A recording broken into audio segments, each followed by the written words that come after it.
जय जगन्नाथ। सबसे बड़ा रोग क्या कहेंगे लोग।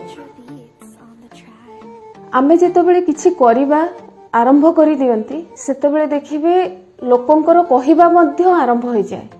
तेणु सब बेले गोटे जिंस मने रखिथिबे आपण को भीतर जोटा संतुष्टि प्रदान करूची आपण सेही काम आरंभ करंतु। You have to live your life own way. आपण को जोटा भी ठीक लगुची जोटा को आपण को भीतर भल खुशी प्रदान करूची आपण बंचंतु सेंती। कारण जीवन थरे मिली थाए परे आपण को पस्ताइबा को न पड़ुचे मु मो जीवनटा को खुशी रे शांति रे बंची पारिलिनी। आपण देखिबे जेते पर्यंत आपण को सक्सेस बा सफलता न मिलीची सेते पर्यंत लोकंकर कहिबा थिबो।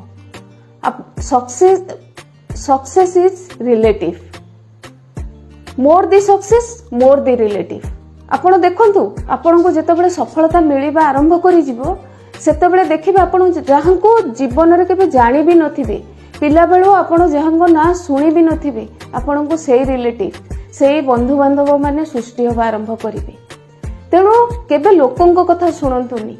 जो जिंस आपण को ठीक लागुची निजको भीतर खुशी दोची आपण सेंती बंचंतु। कारण लोकंकर काम होची